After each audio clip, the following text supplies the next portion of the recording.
Today we spoke to Marilyn. She's a police officer out of Southern California. She also owns her own t-shirt company, which is outerwear for women. We go into working out, the importance of working out, into her clothing line, her inspiration for it, and the mentality of being a police officer and the realities of the violence and how important working out is. It's a great podcast. She's a great person. And her t-shirt line is called Red, White, and Blueline, which is a perfect fit for what we're trying to do here. So I hope you enjoy. Straight up. I'll bring it to Chris. What division are you at? I'm at Harbor now. Oh shit, were you working that day? I was off. Dude, I watched the video. Okay. I'm not trying to talk crap or anything, but like... Yeah. No, let's talk. Let's do it. Yeah. Dude, the officer who, he looked like he probably was not ready for that. No. Well, the thing is, it could happen even to officers who are ready, right? If they get caught off guard. But his reaction, you saw him stutter step, and then the bad guy backed off. He was like a turtle on his back, though. Yeah. Like, I'm not saying, yes, it was a surprising moment, but once he was on the ground, like, he didn't know what to do. This is when they always say, like, you gotta train, like, all the time. Yeah. At least to hold someone down or put yourself in a position to wait until other people get there. But he was a big person, and he looked like he submitted before he, like... So like that's my thing. Like, he tapped before. Right, that's my thing. It's his mentality was off. He tapped before Yes. he put his boots on for work that day. Yeah, that's what I was Yeah. trying to get. Like, he just looked like he's been on the job for I don't know how many years, and he's cruising through. Just, hey, I've got a year left or whatever. I'm just trying to make it through the day. It's all about that mentality. That's where he messed up. Yeah. I mean, obviously everybody's talking about, oh, maybe he was a little overweight, whatever. But I just think his mentality, he wasn't there from the get-go. No, but and that's what I said when he was like a turtle on his back. He looked like lost, like he didn't know what to do. That survival instinct didn't seem to really kick in.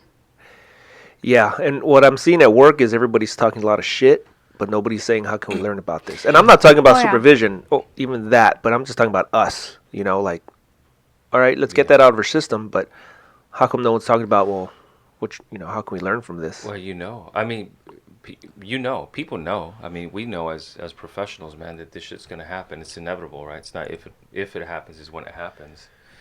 But I think, complacency kills. And in this case, it could have fucking killed him. I mean, the guy had the gun to his face and his chest on more than one occasion. But I think that's interesting. Maybe Marilyn can share about, the stress on the human mind and how we get complacent, and maybe, how we fend that off. So I actually have a story, exactly that. I got super complacent, but I definitely got complacent. I was slow at the time. That's the equivalent of that in my department. And I was responding to a call, and I was actually backing up the patrol officer. And I got there first, and it was this small female. It was a 415. And I see her, and I pull my car kind of in front of her, so it forces her to kind of go around. And she gets really close to me, so at this point I'm like, I just gotta grab her because she's this close. I'm not gonna just back up. Yeah. She was smaller than me, and I grabbed her and tried to cuff her, and then she kind of went limp and went to the ground. And I'm trying to like do the stuff they teach you, like grab the arm, twist the shoulder, get her to flip over on her back, Yeah. And it wasn't working, and I should have disengaged and just reassessed, because at that point, she wasn't gonna. Yeah. She didn't have the ability to really do anything to me at that very moment. And I didn't. I just kind of kept doing something that wasn't working. Yeah. And she popped up and bit my arm, my bicep. Really? And would not let go. I literally remembered feeling like I was going to come out with like a hole in my arm. And so, the fight was on. That's one of my fears, getting bit. The Walking Dead status. So, start punching. And eventually she lets go. I pop up and I tase her. And she pumps back up, and she's trying to pop her again with the taser. She goes back down, and then everybody gets there. But I got complacent because she was playing like dead, like dead weight, kind of just like, oh, I'm not fighting you, but I'm not going with the program. And I should have just disengaged, reassessed. But I was so focused on trying to trying to win. Yeah, and so after that, I was like, okay, yeah, I need to reset, refocus. Yeah, the smaller they are, the more. We had a domestic where we took the guy, and she was like, "Why are you taking my man?" And nobody wanted to touch her because she was so little, but she was crazy. It was crazy as hell, and she got through everybody. Yeah. And was walking up to the copper who was walking the arrestee, and finally just like, "What the heck's happening?" So yelled at the P1, the last line of defense. The P1 took care of business, but she got through all of us because we didn't want to hurt her or touch her, and that mentality's bad. And I was slow at the time, and so most of my contacts were just meetings, and kind of wasn't as used to responding to calls and dealing with, the bad guys, if you will. And I think that's how I got complacent.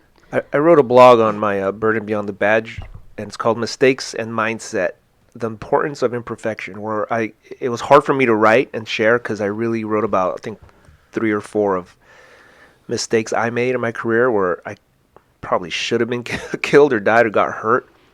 But the mistake is not dealing with that right away because you don't learn, or telling others, hey, I fucked up here. This is how I messed up. And we don't do that often. I think we should do that more often. Debrief, essentially. Yeah, of course. With yourself. Of course. With yourself is the important part because a lot of times it's something you notice and you're too embarrassed to say, Yeah. But the other part of being ready, mindset, is being physically fit. And we're talking about, before we went on, your pictures, you're yoked out. How much does that help you out with your mindset of being a popo? Can I say popo? Is that? Yeah. All right. So I think working out on a regular basis in an environment where it's competitive, because that's CrossFit's competitive essentially. Yeah. I just have this mentality of push, keep pushing, don't give up, and you go until you can't go anymore.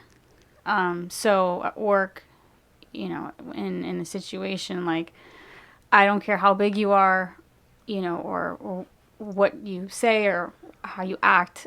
At the end of the day, I'm going to do whatever it is I need to do, regardless of my size. I know that I have the fight in me, but I think that's because of how I train. Like when I train, it's not just to, see how I feel. It's just how can I push myself. Yeah. So it's always a mental thing. Even when you think you can't go anymore and you see that clock and you got 2 more minutes, you're just, okay, I got to keep going.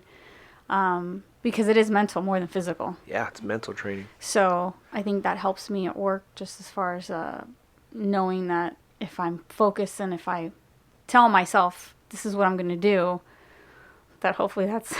Yeah. You guys are both physical specimens. I Yes. jiggle when I run. You guys don't. Do you guys have mantras that you say when you're at the end of you know what's funny? What's that? Is that I think we all have alter egos, right? You tap into that alter ego when you're dying inside, And I have a name for mine. Do tell. You said it. You better say it when now. you look at that clock and you got 2 minutes left, you're not talking to Marilyn. Right. You're talking to Sasha Fierce or something. Because I talk to Freddie Kalua, not Frida Kahlo, but I identify myself as Freddie Kalua, right? Yeah. So I think when you're in that moment. Elaborate. Yeah. You're regretting that you said it. When I said it, I went. Why did I say it? But so Marilyn, I mean, who's your alter ego, and what is she like? Is she just a straight? The last 2 minutes savage of the workout, I guess, is what you're talking about. When you transform, when you become a butterfly, you know what I'm saying? Who is she? So I just, the determination. There's there's no stopping me. Yeah. There's just nothing unless I physically, my body gives out or something. There's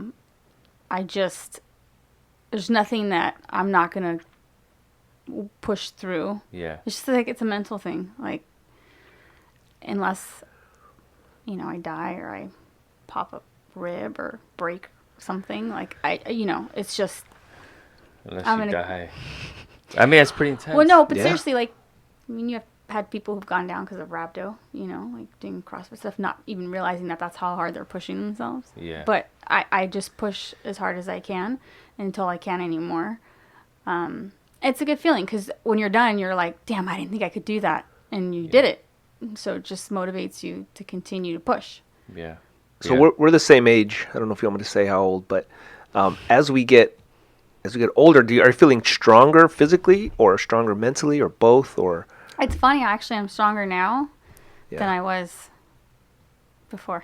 Yeah, I think it's the mentality when you were in your teens. Yeah. A couple years ago. Right. Yeah. Yeah. Freddie Kalua. You shouldn't. I'm gonna write that down. You shouldn't have to. Freddie Kalua, man. I'm gonna make that dude's an animal. He's a beast. But you know what's interesting when you said, man, because Israel Adesanya, right, this UFC fighter, his last fight, not his last fight, the one before Costa, I think it was Kelvin Gastelum actually. He's about to come out, and the camera focuses on his face, and his face is fucked and fucking destroyed. I mean, that dude's face is a mess, and it gives me chills thinking about it. The camera focuses in on him. He doesn't know the camera is focusing on his face, and he's talking to himself, and he's like, man, I'm fucking prepared to die. He goes, I'm gonna fucking die here. But I'm ready to do it, right? And so when I see Chris, when I see people like Chris, and I see people like you, and Chris is constantly working, like no time off, no days off, I'm like, that's the same mindset. Like I'm ready to die for what I love to do. It definitely translates. Sense. Yeah, it transcends just being in a cage or being, doing a WOD or something like that. But so is that some of the things that you think about, like with business? Yeah, so with business, it's kind of funny. When you're competitive, I feel like you're somewhat fearless, right? Like when you want something, when you're determined, when you're ambitious, which, like you said, it transcends in life, right? Yeah. Not just working out. And I think I've always been that way. And starting your own business is scary. Most people don't become entrepreneurs because it's scary. You don't want to fail. And, I saw my sister, I have a twin sister, who started her own business when we were 23. And she was very successful, and she started other businesses, and it just motivated me. And I wasn't scared. When I started it, it wasn't like, oh, what if we don't make it? I truly believed in the concept and the idea, and I was excited, and I said, all right, what do I have to do to make this work?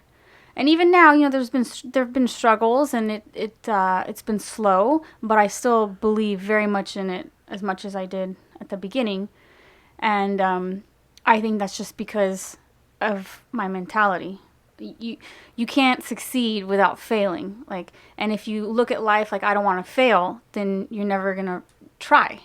So for me, it wasn't so much of, can I do this? Or it was, let's just do it.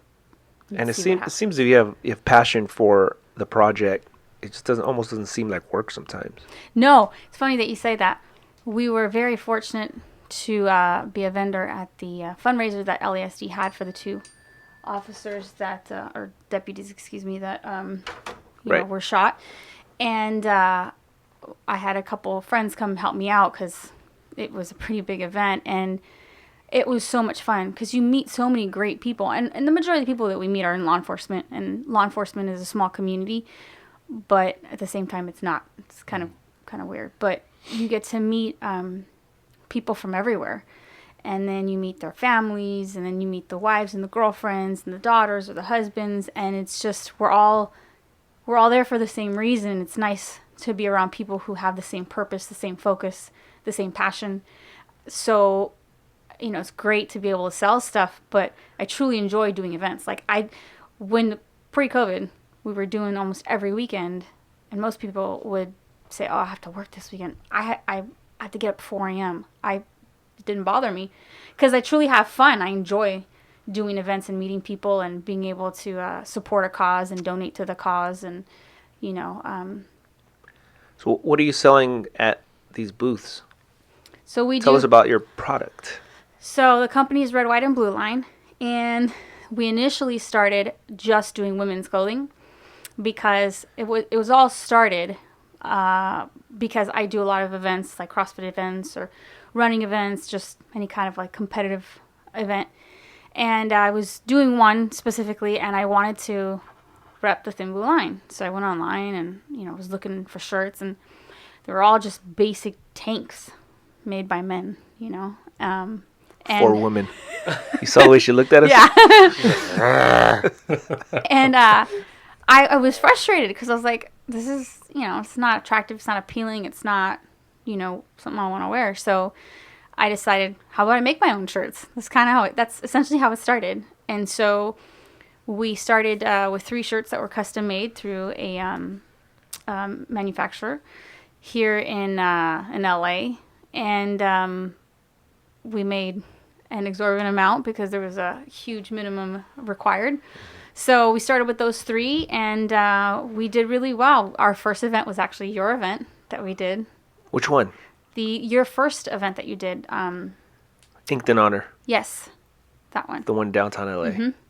That was our first event. That was a good event. We did really well at. Good. And we were getting a really good response. And then eventually, guys kept hitting us up. And I'm like, but there's so much for you guys. Why do you want us to make something for you? So we eventually started doing the baseball tees. And then just, from there, we just kind of kept adding more and more. And so now we definitely have options for men. Still really focusing on females because there's still, surprisingly, not that many shirts for women. I found some, but they're like cop wife or something like that. Right. But, yeah. I'm not a cop's wife. I'm a cop, Yeah.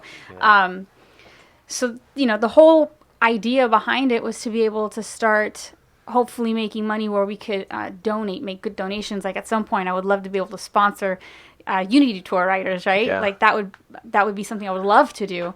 Or a Blue Coat Foundation event. Yeah, something like that.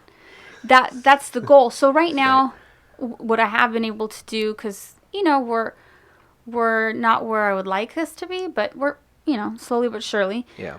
We donate, like whenever there's an officer down, GoFundMe page, we'll make donations. When we go do events, we make donations. So we give back. I would love to have more of an impact, but in time, yeah, we'll get there. How much have you guys grown or not grown, and what's the plan? So we started with 3 shirts, and now I think I have like 16 or 17 I'm items. wearing one. You are. Mm-hmm. Andrew's not wearing I'm any of not. your shirts. Andrew I don't know needs what's going I'm on. not wearing one. You got to get closer to the mic. I'm not wearing a fucking shirt, Chris. So we do hats as well, and then we just started doing it's like bathing suit cover / just American flag cover you Nice. could wear over a shirt or bathing suit or whatever. So trying to definitely branch out. I would love to do leggings and stuff, but I want those to be custom made, which requires money. So Yeah. I gotta wait for those. But What would be awesome is because I've thought about that too, sponsoring. 'Cause our very first event sponsored officers from the station I work at, because you got to raise $2,000, right? So I was able to distribute that money, and to be able to do that now that we're a fully fledged nonprofit would be badass. So I'm thinking, if we work together, because we want to do an Inked in Honor during Police Week in DC when everybody arrives. We're actually trying to do it this year, but COVID. But that would be awesome if we sponsored a whole team, get out there and have an Inked in Honor out there and just join all the festivities out there. I don't think that... What's the Police Unity Tour? Police Unity Tour. I don't think they have a problem with that at all. I don't think so. I've dealt with some competitive nonprofits, but I get it. People are trying to get their own thing, but I don't think... I think this would be great, especially if we work with them. Yeah, this year would have been my 5th year doing the Unity Tour. It's pretty bummed out. The year when we went, Mm-hmm. that was my first year. Okay. Have you been doing it already? Or is that your first? What year was that? 2016? Yeah, I remember you were the only one not wearing biker shorts. You were wearing jean shorts? No, I had You had biker shorts, but they're basketball shorts. no, they were biker shorts. No, they weren't. But they just look like regular shorts. When he We was riding spoke- from behind, did they just creep all the way out? We spoke about this before, Andrew and I. Was I the only one? Damn, I guess So I I stood think out. actually 2016 was my first because 2016, 17, 18, 19, and 20 this year. I think. Yeah, that was my first year as well. Very cool. We Why rode the weren't same you one. wearing biking shorts? I'm not a cyclist. I don't know. I felt weird. But it's funny. Most people do, but then you see everyone wearing it, and you're like, oh, well, everyone's Yeah. wearing. Everyone looks funny, so. Yeah. I remember the And- first time I wore them. Have you worn any yet? You told your story in another podcast, but you could tell a story again. No, that's cool. You want me to tell it for you? No. Let's not talk about that. It's about Marilyn today. I mean, I didn't have all the gear, and I was like, when I tried it on, I was like, no, I don't need to wear this. I don't know. I bought the wrong shoes. Like my foot fell asleep, and it didn't wake up for months after the ride. I think it was 3 months before I could feel my foot completely. I didn't have the right gear. I didn't have the right coaches. All right, so Marilyn, back to Marilyn. Yeah. Well, So we do actually have some exciting news. This retired copper from, I believe, it's Riverside PD, purchased a uniform store in Rancho Cucamonga. He wanted to do something when he retired and saw one of our postings and reached out to me and said, hey, we'd love to sell your stuff in our store. nice. And I was like, what? Fucking I've never great. seen that. Like, I've never seen a uniform store carry, items other than uniform equipment. So I went down there and I met with him, and he's just very forward thinking. And he ended up expanding to the business next to him. And I went in and I was able to pick the wall I wanted. And I set up, and so he sells our stuff in store, which is awesome. So, Super exciting. like a consignment. Yeah, almost, that's but exactly. Yeah. And so this was our first month, and we did well. Like I didn't know what to expect, but he says, we get a lot of women that come through here with their husbands or boyfriends or sons or whatever, and sure enough, it was obviously the majority of the women's stuff that sold. Some men's stuff, but it's majority the women's stuff. So super excited. I'm going to monitor the sales and see how we do, and hopefully if it does take off, I could pitch it to other uniform shops and see if it's something that they would be interested in doing as well. Yeah, Carrying heck our yeah. brand, but I just never thought, hey, you can buy my stuff in store. Yeah. So it's Pristine Uniforms in Rancho Cucamonga. So it's not close by, but I know there's a lot of people who live out that way. Yeah, everything seems to be going into like buying online and stuff, but we forget some of these stores we have to go into, especially as cops, like Galls, and like Yeah. we almost want to go in there and see what they got and Yeah. buy stuff we don't need. The uniform academy come out with shit you don't need, but that's a perfect place to have your stuff. Yeah. Like I said, I've never seen that before in any uniform shop. So he's just, like I said, very forward thinking, and Yeah, so yeah, it's worked out for the first month. nice. That's really good, Yeah.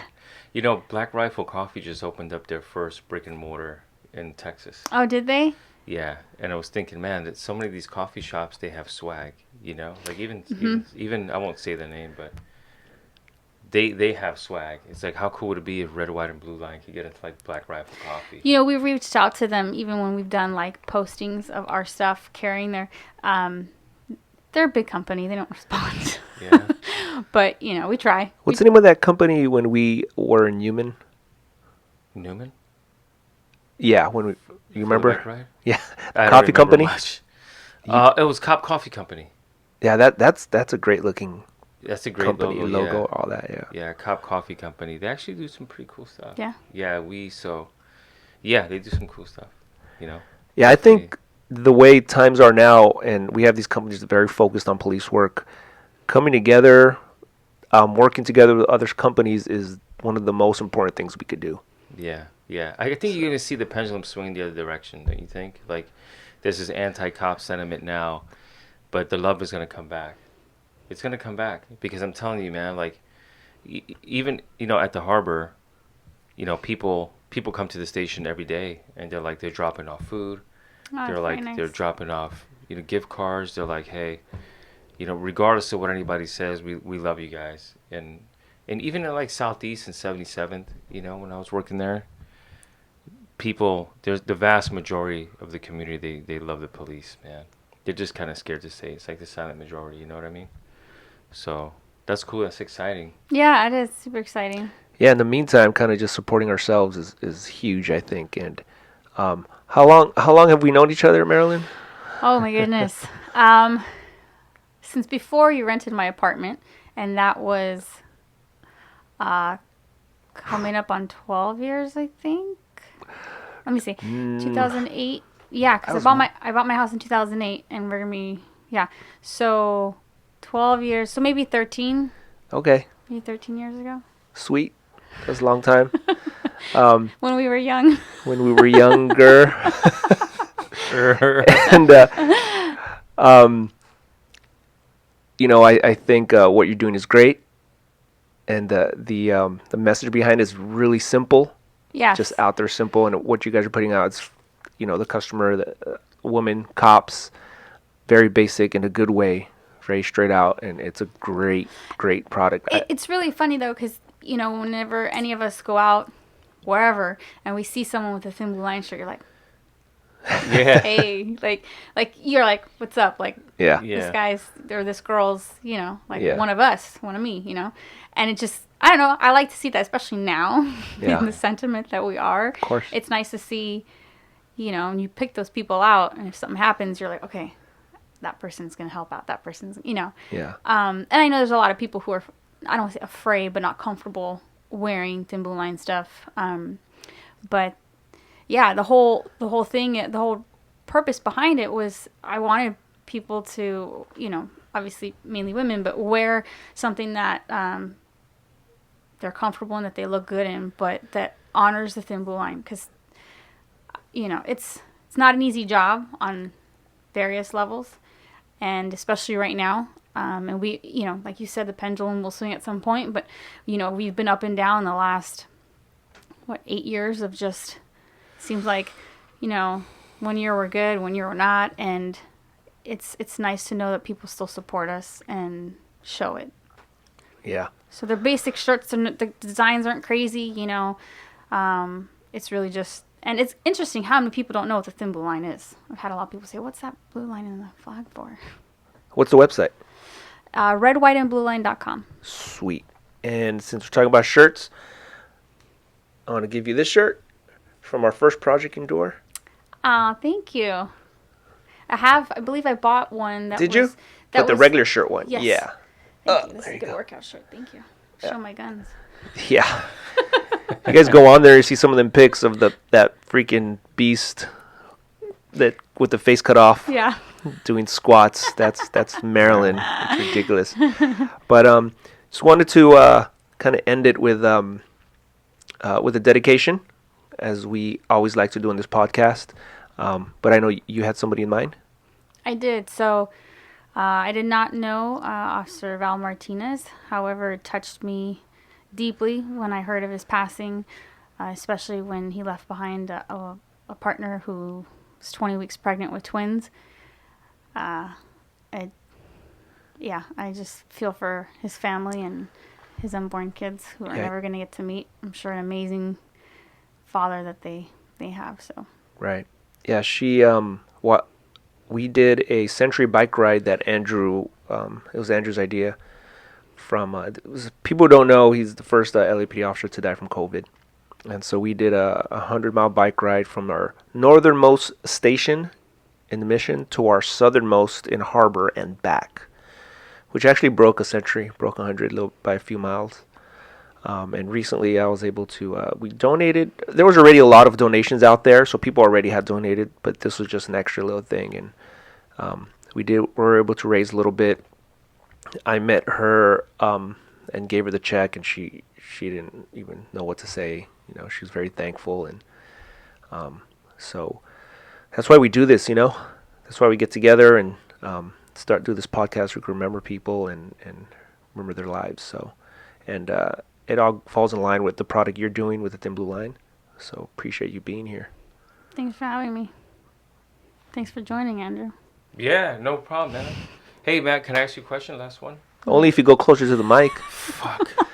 Hey, so if Okay, you can't lick it though. this girl, man. I sanitize that. You can lick it. Hey, so I think your transformation has been amazing, right? Like you're an entrepreneur, you're a police officer, you're an athlete, like you're obviously an inspiration to both men and women, like on the job and even off the job. But like looking at where you are right now in your life, and I want you to fast forward 10 years, and I want you to, I want Marilyn 10 years from now to look back at the last 10 years, and what if there's one word that can describe what you're going to do in the next 10 years, just one word, your personal growth. Where do you see Marilyn? Not physically, but holistically, physiologically, like in every aspect. At peace. Yeah, at peace. It's good stuff, yeah.